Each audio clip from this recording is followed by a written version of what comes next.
Hello, and welcome back to the channel. Happy New Year's, everybody. As I'm posting this, if everything's gone to plan, it should be January 1st, 2024. Hello. We've made it to 2024, buddy. You're gonna be 7 years old this year.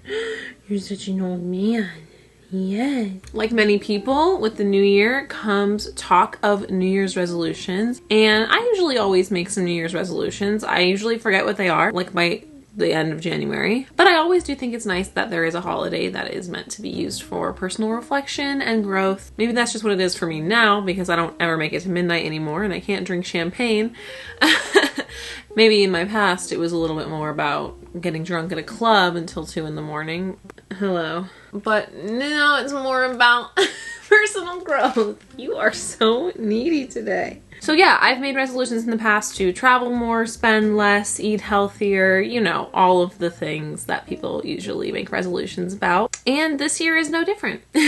This year I sat down for a little bit in the days between Christmas and New Year's and I thought about what I wanted my resolutions to be. Truly, because I'm having a child in just a little over 2 months, I cannot in any way make long-standing, long-lasting resolutions because I have no concept of what my life is going to look like after March. So sticking to a routine or budget or whatever, traveling more, that's kind of all off the table right now because I'm having a baby. But I did make 5 resolutions. They're a little bit more broad and generic this year for that reason. But really, they've come from the lessons I've learned in the past year, 2023. So I thought it would be kind of fun to look back on this past year and what I did learn and how I will hopefully apply some of those life lessons in 2024, despite the absolute chaos that is headed my way. 2023 was the first year of my adult life that I prioritized my mental health over my finances and career. After years and years of working 80-hour weeks and grinding every single day, I decided to take a step back and focus on a different set of priorities and leave the long-standing career that I had established in television. So last week, I quit my corporate job. I left a position that I had worked my entire career to achieve. I had gotten myself to a breaking point, frankly, months ago, maybe even years ago. But over the last few weeks, those cracks in my mind have turned into canyons and I finally decided that enough was enough. I quit my job just a little bit before I turned 30, which I also did this year. I turned 30. Turning 30 didn't really have like a profound impact on my life. I didn't feel really any kind of way about it. But it did kind of give me a moment of pause to decide what my new priorities were going to be in this next decade of my life. This shift that I made, quitting my job and working full-time for Sierra, was so scary. I was so certain, but I was also so uncertain. And it was one of those things where everything that I had thought was important to me my whole life, I decided was not important to me anymore. And what I really cared way more about was my family and my home life and my mental health. Seems like a no-brainer, but when you are an ex-gifted kid addicted to work, it's just a weird mental shift to take. I'm so fortunate that I worked so damn hard in my 20s to have enough savings and financial confidence to make this leap. I'm also super fortunate that I had a partner who saw that this change was absolutely necessary for us as a family and supported me the entire way through. I managed quite well in the transition, actually, and I think it was one of the better decisions I've ever made in my entire life for myself and for my own happiness and for my family and for so many things.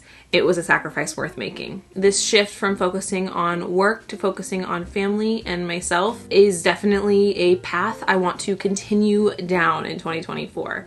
Feels like the right move. It feels like the right thing for myself. I feel more myself than ever before. And truly, I want to stay really focused on staying on top of my mental health as, like I said, my world is about to shift in a way that I cannot predict. So, all of that being said, I'm happy in my job. Nothing is going to change there. I'm happy with my home life and my family. Nothing is going to change there.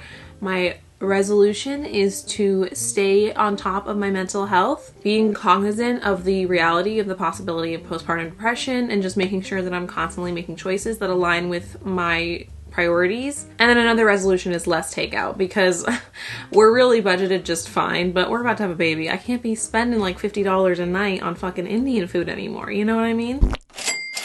So prioritizing mental health and less takeout. Those are my first two resolutions. Next, 2023 was my first full year married. Kind of ironic that my wedding ring doesn't fit anymore because of my swollen pregnancy fingers. But 2023 was our first full year married, and we were able to go on the European honeymoon of our dreams this year. We said this in our couples Q&A during Vlogmas, but the first 6 months after we got married felt like a resurgence of the first 6 months when you're dating and you're in that honeymoon period, but without all the awkwardness because we know each other for years and we were married. It was unbelievable. We were in this incredible little love bubble, and right as that love bubble was turning back into the comfort and safety of our typical relationship, boom, we got to go on this incredible vacation and keep it going. That trip to Europe was an incredible experience that we will forever remember, and it all just worked out so perfectly that we were able to do that and then come back, and now we're starting the next chapter of our lives. It all just feels really perfect and amazing. So the biggest lesson I learned there is that my marriage is awesome. I love being married. My husband is incredible, and staying focused on him and us and our relationship is going to be so important. I know babies can change so many things, and we are really excited, and we're not really nervous at all for how the baby is going to change our relationship. But I think keeping it in mind and staying on top of it and still dating each other and still loving each other and not forgetting that we love each other so much on those nights where neither of us have slept in 4 days and the baby is screaming is going to be so important. So my third resolution is to maintain my safe, secure, and loving relationship with my husband. Of course, I feel like I've said it a million times now. I promise you, pregnancy is not my only personality trait, although sometimes it feels like it is. I'm not mad about it. I love being pregnant. We started trying for a baby in 2023, and in July, I got my positive pregnancy test. It's July 1st, 2023. I'm now 4 days late on my period, and I've kind of convinced myself that I might be pregnant, but I just took my first pregnancy test. There's 2 bands, which means pregnant. Oh? Huh? I'm pregnant. You're pregnant? I'm pregnant. You're pregnant?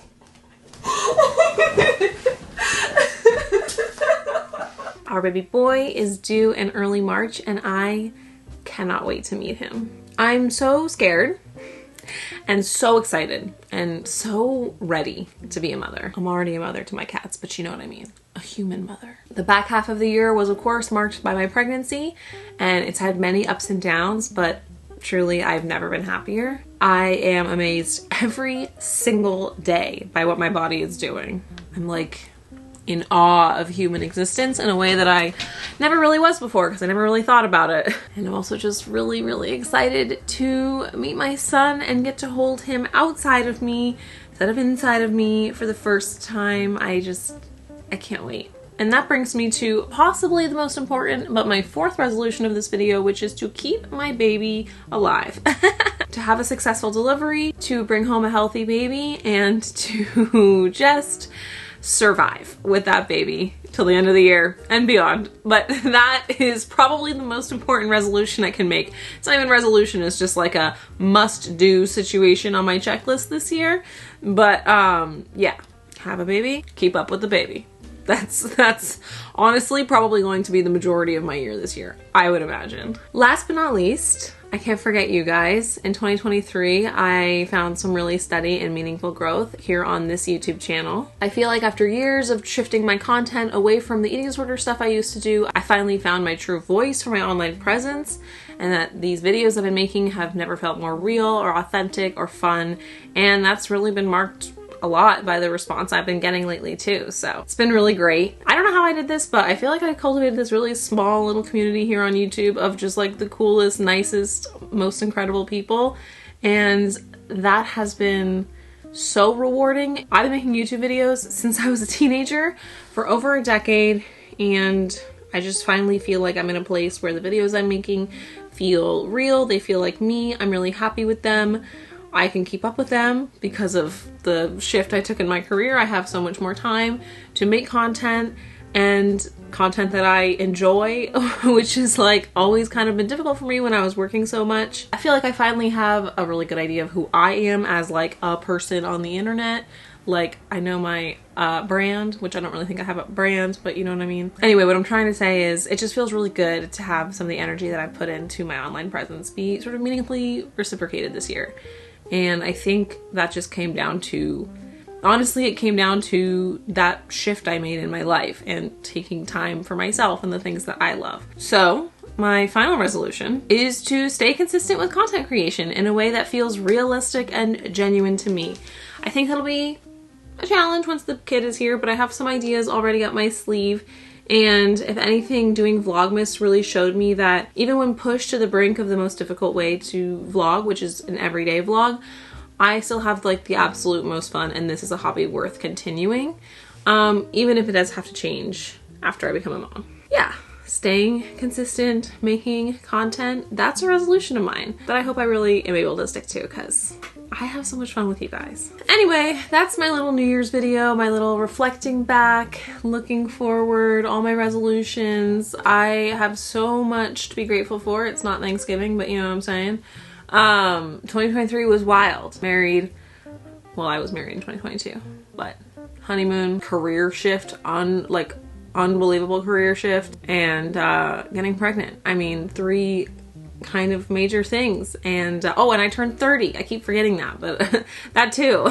It's been kind of an awesome, crazy, wild year. I just know 2024 is going to be so much more intense, but I am ready. I'm ready. I'm excited. And I hope you guys stick around to see what I've got for you because I think it's going to be really good. I just have a really good feeling. So anyway, thank you guys so much always for watching my videos. Y'all are the best. 2024, here we come. 3 vlogs a week. You know how I do it. Why am I talking like this all of a sudden? Anyway, I'll see you in the next video, which should be Wednesday. Bye.